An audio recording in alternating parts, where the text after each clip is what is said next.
Hi guys, welcome to my channel. I am Jamillia B. Thank you for coming to check me out in my little corner of the YouTube universe.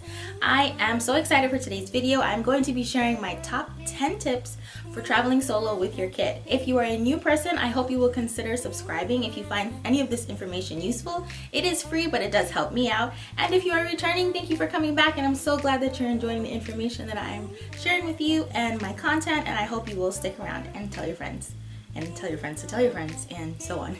So if you are interested in finding out my top 10 tips for flying with your kids solo, stay tuned.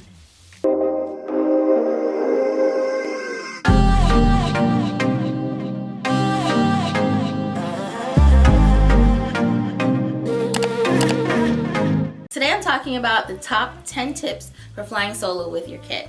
My top 10 tips, because everyone's tips might be a little different or they might be similar to what I'm saying.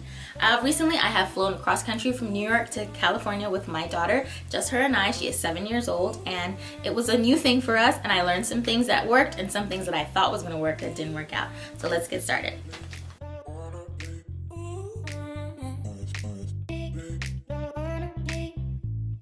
First thing is, know your kid. When I say this, I'm not saying know your kid in a negative way, but you know the things that make your kid your kid. Do they need to use the bathroom every 5 minutes? Are they super cranky in the car? Are they super cranky if they don't get a snack right away? Do they have low blood sugar? Do they have a short attention span? Do they wander? All of these things are things that you need to know so you can tailor the trip to your child. For example, we have an upcoming trip that's going to be about 13 to 15 hours. If your kid can't make it 13 to 15 hours, you might want to split that trip in half and maybe find a happy medium for that. I know that might be out of everyone's budget, but it might be beneficial for you to find a connecting flight so your kid can have that time to get off the plane, walk around. You might even check into an overnight hotel, a nearby overnight hotel to the airport, so your kid can have that time where they're not just in the air sitting. Whether you're in a first class seat, business, or economy, it can be a lot on your body to just sit in that same space or even lay in that space. The kid may want to stretch, run, different things. So know your kid and know what they can and can't do. Know their limitations. This will help you tailor your trip. If your kid needs to use the restroom constantly, maybe start cutting back on the drinks a couple hours before you head to the airport. If they're always hungry, pack extra snacks. That's actually a preview of one of our tips that's going to come up later. But if you know your kid, you're able to tailor the trip to them. No matter what advice you get from anyone, I could tell you, keep your kid awake and let them sleep on the plane, and you'd be like, that's horrible. If my kid doesn't nap, you have to still get to the airport, get through security. They may be a terror. So you want to make sure you tailor it to your kid. Know your kid.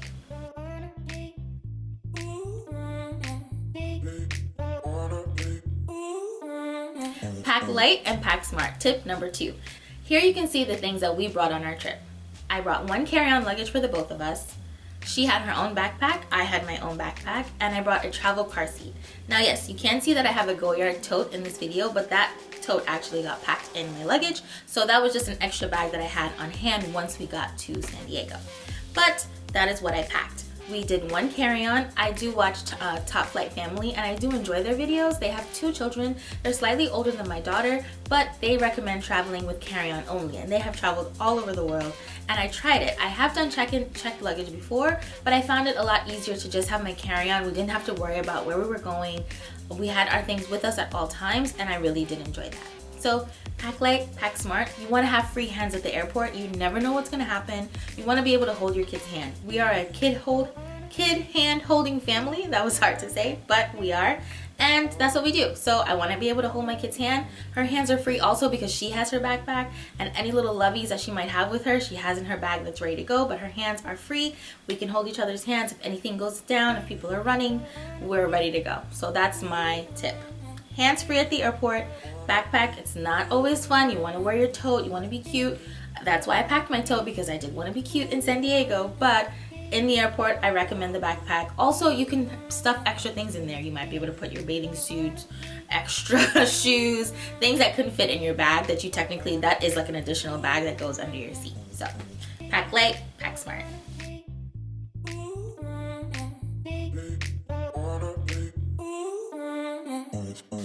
Tip number 3, a travel car seat. Now, if you're traveling with tiny babies, you may not have to bring your car seat with you. because they're too small, this is a booster seat, but you can also look for car seats that will work out for toddlers. But if you're traveling with a smaller baby, I do recommend just bringing the car seat that you have. Also, you can look into, depending on where you're going, a lot of companies offer car seat rentals. When we were going to Disney World when my daughter was much smaller, we found a lot of places that had stroller rentals and car seat rentals. That is something that's going to just make your life so much easier, so you can look into that. It is a difficult thing if you are, for example, going to the airport. Some people, like we drove to the airport at one point on one trip. If you're not driving to the airport and you're taking a cab, you can request a cab that also has a car seat. But these are things that you might want to figure out beforehand, before your trip, before you're not the day of. You can also hire a car service to take you to the airport. It might cost you a little bit more money in the long run, but it will give you less headache in the now, basically. So a lot of times you kind of have to consider, what is something worth, and is that worth my stress? I think that's right. If you get it, you get it. So travel car seat. This is the high fold me fold car seat. It's a booster seat car seat. My daughter is 7 and she still travels with her Graco Deluxe 4-in-1. Yes, Graco Deluxe 4-in-1 with a 5-point harness. If you don't like that, that's on you. That's fine. Your kid just uses the booster. They can just use the booster all the time, but for traveling, she is using the booster with just a seatbelt across, which is, I believe, a 2-point harness. 2 points, yes, I believe it's a 2-point harness. But this car seat was amazing. It folds down, super compact. It is about 10 pounds, so you do have to carry it around. But for example, when we went to San Diego, they did have when we went to San Diego, we went to the zoo and they had lockers that we were able to rent, so that wasn't a problem. I know there are a lot of random, when I was going on my trip and looking up, a lot of random places that offer you storage for your luggage. So I guess they know people are coming to town earlier and your hotel is not available for check-in, but you want to explore the city. So another way to make money is these places will store your luggage. So you can look into if they will store your travel car seat. But actually, when we first got to San Diego, one of the first places that we went was the Children's Museum in San Diego, and they did not have a stroller check, and I was like, oh my god, look at that. The first place I got to, I just assumed they would have a stroller check, because here in New York City, the Children's Museum, well, the one in Manhattan, has a legit like coat check, stroller check for your stroller, and so I was ready to check the car seat and they didn't have it, so that's on me. It was about 10 pounds. The travel car seat is only about 10 pounds. I carried it around. It wasn't that bad. And honestly, if you have kids, you're used to carrying around these little broke best friends constantly. They're always looking for a piggyback ride. They're always wanting to be carried. So the weight, I didn't really notice it that much. So travel car seat, travel booster seat, I think is a must if you don't want to bring your own. I also recommend not bringing your own, because when you do give it to the plane and they put it under the plane, yes, you can buy those bags and put it in a bag. We did that before. They take no care in your stuff. If you look up some horror stories about people's car seats being damaged, and those car seats can be upwards of $400 sometimes, and that's gonna set you back for coming home, back to your regular everyday life. So having the travel car seat, I think, was beneficial for me, and I think it will be beneficial for you as well. And again, if you don't want to get the travel car seat, look into where you're going and see if they do have companies nearby that will offer you a rental for your car seat or for your stroller. If you don't want to do that, you can always just get cabs that have car seats when you get where you're going, but that might not always be an option. So I think it's best to have it rather than not have it.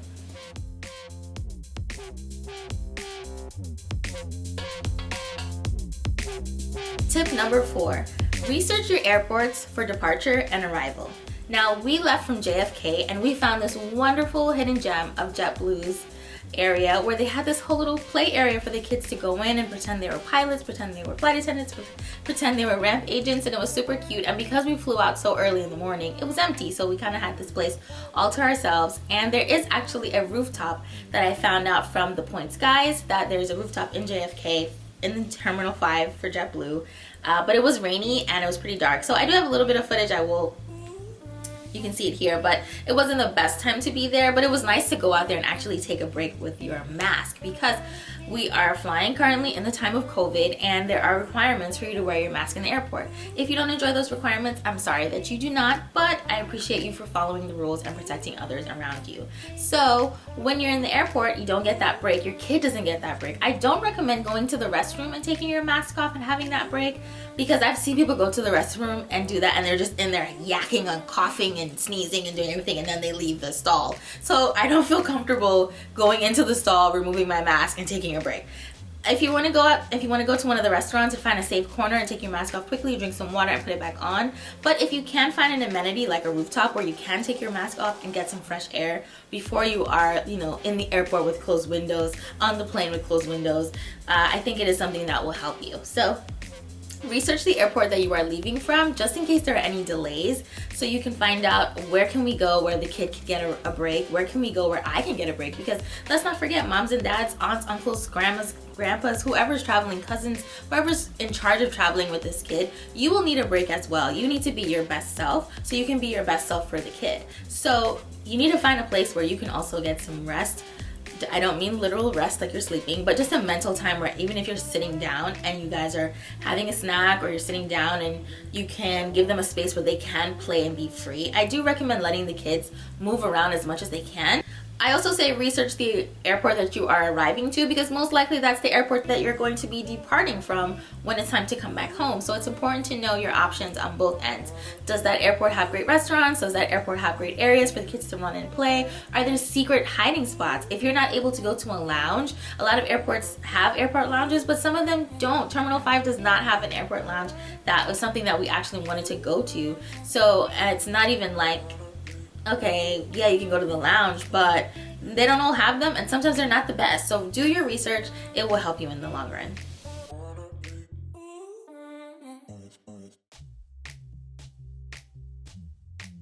Tip number 5, pack snacks.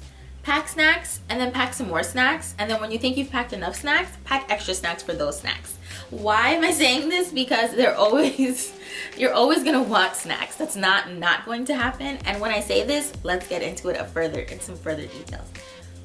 If you look up on TSA, you're able to see there are certain rules and regulations that are tailored to people who are traveling with children.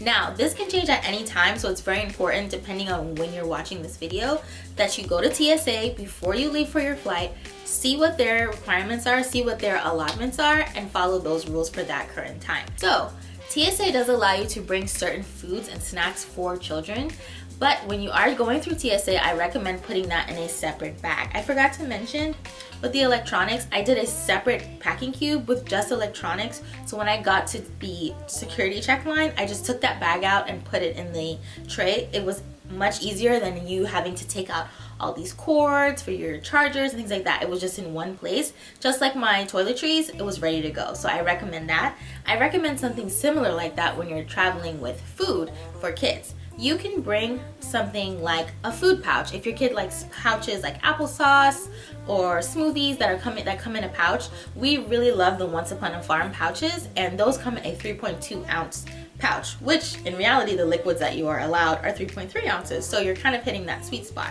You can put that in a separate bag along with any other snacks that you might pack. Now, my point of view on packing snacks after this trip moving forward would be this. Depending on the time that you're traveling, pack snacks that match that travel time. Here's what I mean. We left for San Diego at about 6 in the morning. That was the time our flight was departing. And we took a JetBlue flight, which wasn't bad. To be honest, we took a Delta flight another time, and the JetBlue flight surpassed Delta, but that's a different conversation. But the JetBlue flight, nothing was wrong with it. Beautiful people, beautiful airline. Everyone on that flight except for one guy was basically following the rules about wearing the mask.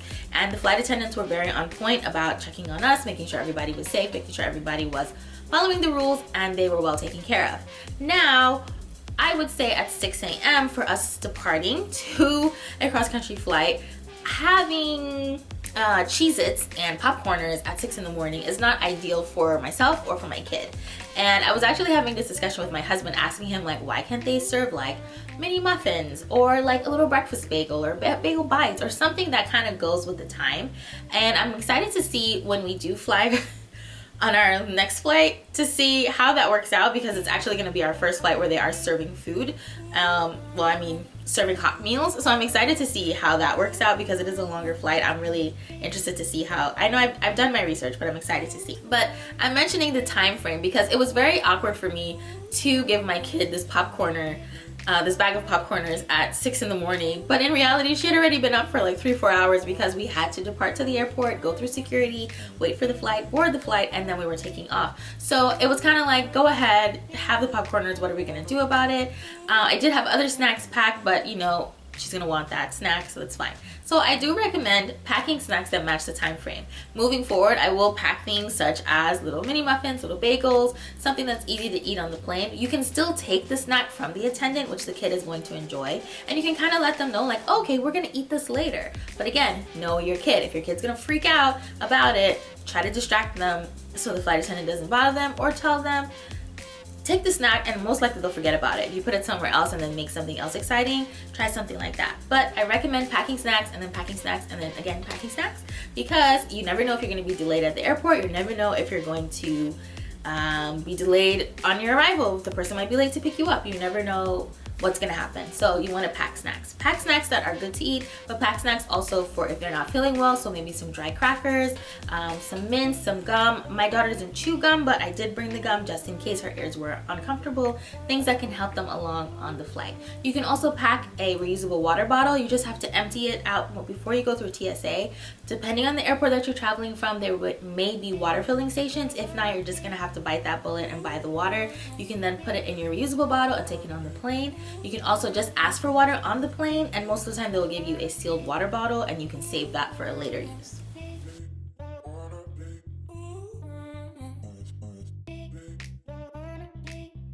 Tip number 6, pack new toys, new books, new activities. Now, when I say new, this could be something that they forgot that they've had.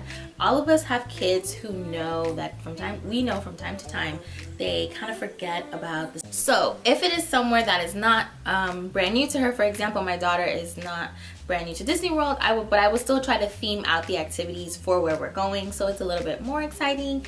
Also, if it is something that you know they've kind of been eyeing at the store, not something huge, like don't go on the plane with a Hot Wheels track, but it can be something smaller that they do enjoy, and this way when you do bring it out on the plane, it kind of takes their mind off of whatever they were feeling in that moment, and it brings excitement, and it helps, you know, the time frame go while you're flying. So that is my tip number, what are we up to? Tip number 6, pack new toys, new books, new activities, things that they have not seen before, to kind of keep their attention from veering left where they're gonna start having these moments of uncomfortableness and then make everybody on the flight uncomfortable.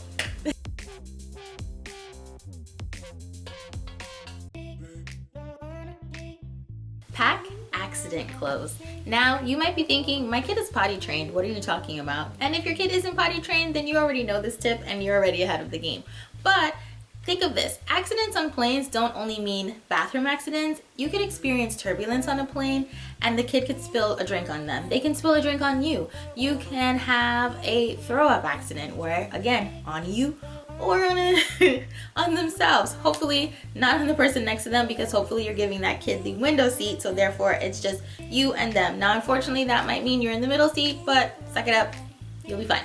So pack accident clothes. Prepare, pack extra underwear, pack extra shirts, extra pants. Try to pack things that are small enough that they won't really interfere with what you're already trying to pack, but things that will be warm enough for the kid on the plane, because you don't know if the plane's going to be too cold or too hot. So you kind of have to find that sweet spot. My daughter is a girl, so I pack her some leggings, an extra pair of underwear, and an extra t-shirt. So now I will usually do a short sleeve t-shirt, and then we will have a zip up hoodie that you can put on or take off. I think that's a lot better than doing a long sleeve shirt and then you're kind of stuck in this long sleeve shirt sweating away. When we flew a couple weeks ago and my husband did fly with us, I was melting on that flight. I don't know what those flight attendants were thinking. It was so hot. All I had on was a long sleeve, like a little like velour sweatpants set that I got from Walmart, but I flew there with something similar and I was fine. But that flight was so hot, I had to take that off, and I was flying home in my tank top. I was so hot.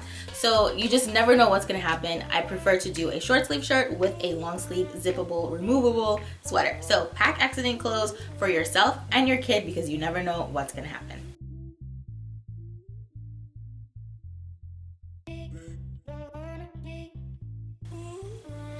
Tip number 8, Dress comfortably. This kind of connects to tip number 7 with packing extra clothes, but on your way to the airport, you want to make sure that you are wearing comfortable clothes. Now, when you go through TSA, you have to remove your shoes, but your kid does not. Again, check the rules and regulations at the time that to make sure that is what's happening. But either way, you want to fly with something that's easily removable for your kid, as well as easily for them to put on by themselves, because when you're going through TSA, the people behind you are not always so nice, and a lot of people fly through TSA with no kids, and they don't care that you have kids. So they're not looking to help you, and they're not looking to be nice to you. They're upset because you're blocking their way, or you could even be costing them their flight because they could be running late. So you want to have things that are quick and easy to go. Currently, Crocs are super popular and they're easy to take on and off. So that's what we wore to the airport. Always wear socks with your Crocs to the airport, even if you don't normally wear socks with your Crocs, because you have to remove them. And why would you want to be barefoot on an airport floor?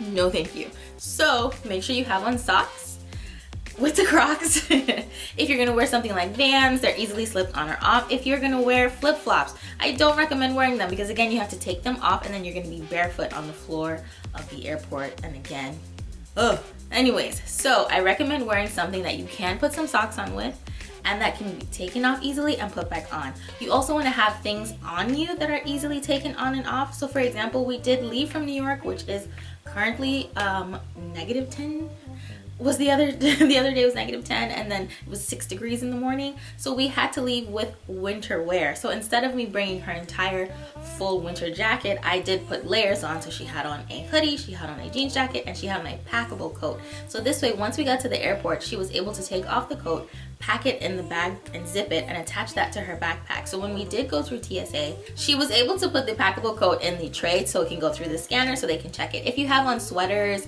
jackets, scarves, anything like that, you will have to take them off at TSA. So the less you have of that, the better. Or if you have something like that, the easier it is to take off and put back on quickly, the better, because you're going to have to take it off and they're going to have to check it. So pack comfortably. Depending on how long your flight is, you might even want to use tip number 7 where you pack accident clothes and have an extra change of clothes, because nobody really wants to sit in their filth for so long. You might be uncomfortable. For example, on our upcoming flight, which is going to be again over 13 hours, I'm definitely going to pack extra underwear. If that is TMI, I don't care, because we should all know I don't want to be sitting in that same pair of underwear for that length of time. I'm going to want to go to the bathroom and freshen up. I'm going to want to change my clothes so I can feel a little bit fresher. If you do have the opportunity to have a connecting flight and there is a lounge where you might get the opportunity to shower or even do a bird bath, I recommend it. So therefore, you want to have things easily accessible. You don't want to be unzipping your luggage to get to it. So even if your kid is not cold, I recommend getting a zip-up hoodie where you can tie it to their waist, so it's ready to go if they do need it. And again, hands-free. You tie it on their waist, the backpack is on, and they're hands-free through the airport. That is tip number 8. We're almost there. 2 more to go. Okay.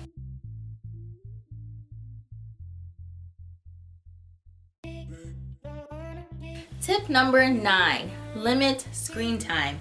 I know what you're thinking. What, are you crazy? They're gonna sit back and watch this movie and leave me alone. Now, I'm saying this because I don't have any issues with screen time. I know a lot of parents try to give kids like, you get an hour today, and then tomorrow. We don't really do that in this house. My daughter is not the type of kid who has her own tablet at the restaurant, which I've seen a lot of kids do, which again, if that works for you, you know your kid. So if you know if your kid does not have that tablet at the restaurant, they're gonna just have an attack. That's on you. But every now and then, you know, Joe, Super Nanny, she comes in my brain. And so, well, not every now and then, but I really do like her. So I've actually read her book and I recommend it. It's actually really good. So we don't have that type of screen time, which I mean, when we go out to eat, she doesn't have a tablet, she doesn't have anyone's phone. When we go in the car, she doesn't have a tablet, she doesn't have anyone's phone. We're listening to music, we're singing, we're talking. That's the type of family that we are. If you use tablets, no judgments, do what works for you and keep yourself sane, okay? So on the plane, they have, most of the time, they have the TV screens on the back seat. So you want to make sure you pack headphones for the kid to use. If you want headphones for yourself as well, you're going to need to get headphones with a 3.5mm jack. Actually, I have it close by. I have my microphone here. So you want to have this, because if you have Bluetooth headphones or any AirPods, most likely they're not going to connect on the plane, so you want to make sure that you have that 3.5mm jack to use. You can get a cheap pair of headphones from Amazon. I will leave a link below for the affordable headphones that we do use for her castings, so for her voiceovers, for auditions, so you can use a pair of those. We just took that with us because, again, it is affordable. I don't recommend spending hundreds of dollars on a headset for your kid, because if it is broken or lost, it's gonna really hurt your heart. So this way you just get something that if it is forgotten, it does still hurt and sting, but it's not gonna sting as much. So for tip number 9, you want to limit that screen time. Let them watch a movie, let them pick something that they haven't seen before or something that they don't have access to. So for example, when we went on the flight, they did have Disney movies, but we have Disney Plus. So I kind of told my daughter, why don't you venture out and find some other options in the family movie section that we might not be able to see regularly because we have Disney Plus. So we're not going to get on the flight and you're just going to watch the same exact Disney movie that you already watched. Make it a new experience, because that also keeps them engaged because it's something new. And then when that movie is done, I let her know, when this movie is done, we're going to take a nap, okay? And she's like, okay, that's fine. Again, I know my kid. If your kid is not okay with that, you may want to do the nap first and do the movie last. It depends on your type of kid. You may not want to do the movie at all. You can actually turn the screen off and tell the kid that the screen doesn't work.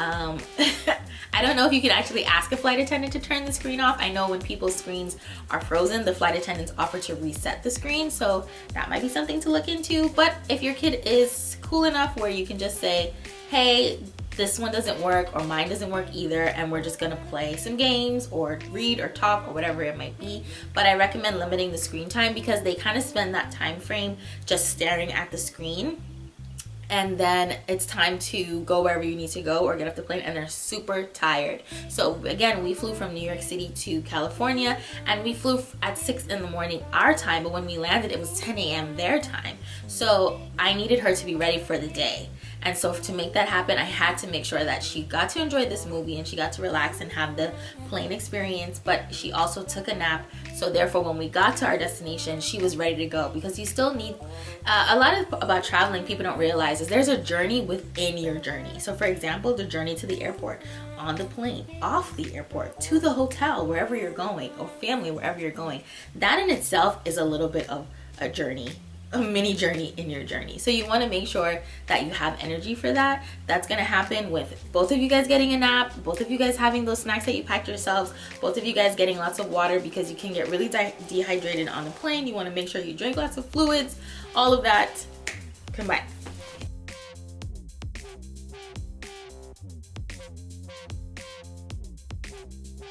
Tip number 10. Now tip number 10 is kind of a 2-in-1 situation. I think it starts before you get on the plane, where you select a good seat. Now, I say this because personally, we sat all the way in the back of the airplane. It just made me more comfortable with everything that's going on with COVID. That might just be in my mind, but I didn't really feel comfortable sitting towards the front and kind of having everyone's air flowing towards me. That doesn't make any sense. I know, because the air is filtered and circulated throughout the plane. So that's just for my mental, no judgment. But I recommend choosing a good seat. You can go on Seat Guru and you can actually search the type of airplane that you are flying on Google, and you can get a layout of the seat. If you didn't get a chance to, for example, JetBlue does have an option where you don't get to choose your seats until up to 24 hours before you leave, so you might not get to see the layout of the plane. So for example, before you even book your ticket, you can actually look at the type of plane that's leaving for that specific flight. You can Google it, or you can even, I believe it's on Seat Guru, but if it's not Seat Guru, I will link the website below if I'm getting it wrong. But you can see the type of plane that you're leaving from or leaving on, and you can see what seats work best for you. See how far away from the restrooms are you. I know everybody doesn't want to be close to the restroom because it has a lot of activity, and also you're worried about if it might smell, but you might not want to be too far from the restroom, because again, if your kid is constantly needing to use the restroom, you want to be closer to that area so you can get to it. Also, you want to be closer to areas where the flight attendants might gather, because you might need to get help from them more frequently. So for example, you might need extra napkins, you might need extra water, you might need extra snacks, depending on the age of your child that you're flying with. So if you're flying with a newborn, you know that you're going to probably need to change diapers more frequently, therefore being closer to the bathroom will be beneficial. If you are flying with a toddler, they may need to walk through the aisles every now and then, so being somewhere where that's a possibility, where you're not blocking people's way, you're not in people's way. They might be able to stand in the little galley area. I'm not sure if it's called a galley on a plane, but in that area they might be able to do a little walk around, nothing too crazy. So I recommend choosing your seat properly, figuring out what's gonna work best, what part of the plane works best, also for boarding and deboarding, but also while you're on the flight. The second bonus that goes with 10 is also to make friends with the flight attendants. Be very respectful to the flight attendants, and not just because you need them, but because it's a nice thing to do. Say good morning, say good afternoon. If it's nighttime, say good night. Thank them for when they're giving you their services. Appreciate them.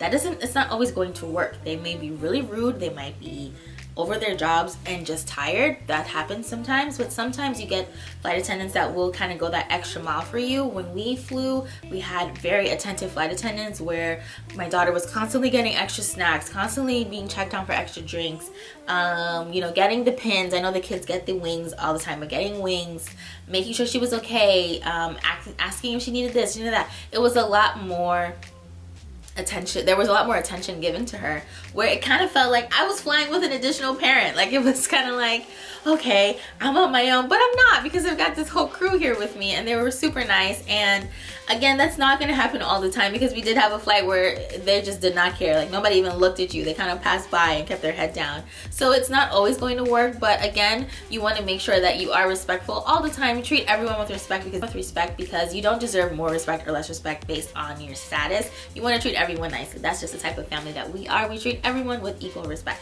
So you want to do that. But on the flight, be even nicer to the flight attendants, because they are kind of your extra parent hands in the sky. You might need help from them. You might need something extra from them. So it doesn't hurt to do that, and it goes the extra mile. So those are my top 10 tips for flying with your child solo.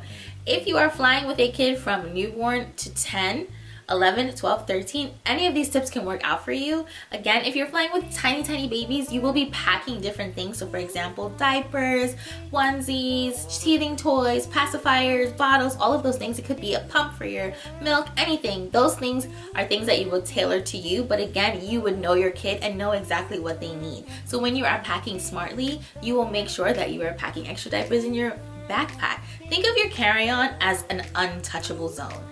It's a no-go zone. Just because it's there and it exists, it doesn't mean you should be putting extra things in there to constantly open that. Because in reality, when you get on the plane, there's nowhere for you to lay. There's nowhere for you to lay that luggage down and open that up. So don't even think of that as, okay, whether it be diapers, extra clothes, extra toys, books, oh, I'm gonna put this in here and then I'm gonna open it. There is nowhere for you to open that carry-on luggage on the plane comfortably. You would have to make friends with extreme people in your aisle or next row, and they're going to have to help you hold this thing open, because the aisles are so small, it's just not gonna work out. Anything that you need straight access to, you need to put it in your carry-on backpack, your personal item, your purse, your tote.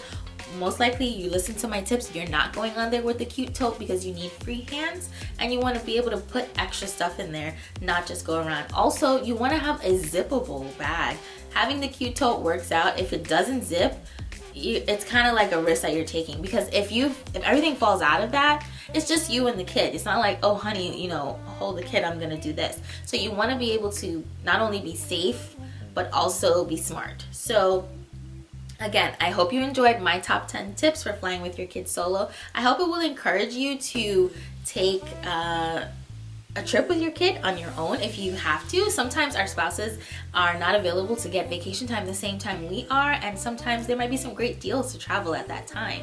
So I think it's important for us to explore and not be so scared and go out there and try it. Now, I do recommend, if you have not done this before, start small and go somewhere maybe a little bit further than you would normally go, closer to home, so you can kind of get a feel for how your kid deals with longer travel. That is my recommendation. My daughter grew up in New York City. We have traveled all over New York, and she has just been a traveling kid in New York City for a long time. So now I'm really excited to take her out of that and have her travel the world and see how she goes with that, and see how she is in different habitats, because everyone's different.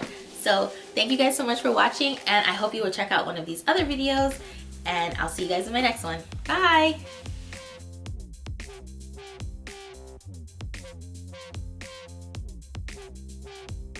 Oh, hi! Thank you for watching my video of my top 10 tips. I actually have a bonus tip for you.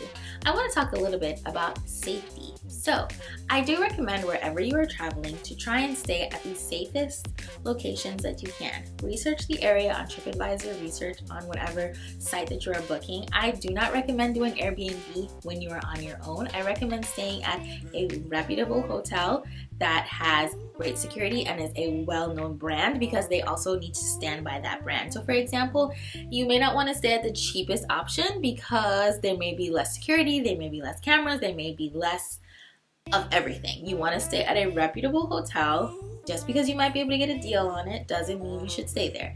Find one that's going to have great lighting, great security. Cabs will be able to get to it. There might be what's the word I'm looking for? There might be valet that's constantly outside, so it is a busier location where you are somewhat safer. Now I say safer because things can happen anywhere, no matter where you go. So you want to make sure that you are in the safest position that you can be to protect yourself, especially when it's you and your child. Traveling solo can be dangerous on your own period. Traveling period can be dangerous, but you want to make sure when it's you and your kid, you want to make sure that you are moving safely. You want to make sure you're making safe choices. I don't recommend getting cabs on the street. I recommend getting Ubers or Lyfts, so there is a record of this trip that you are taking. I don't recommend you go into places that are too dark or too deserted.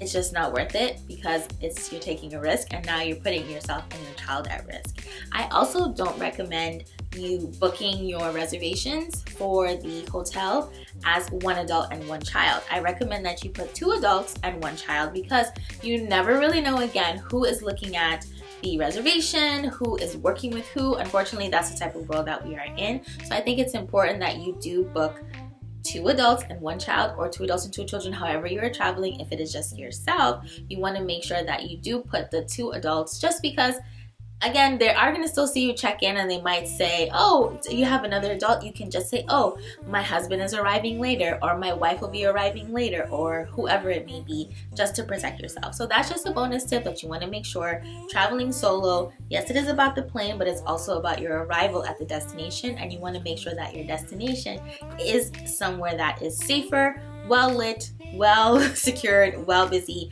and you make sure you lock all the latches on the door. Okay, thank you guys so much. See you on my next one.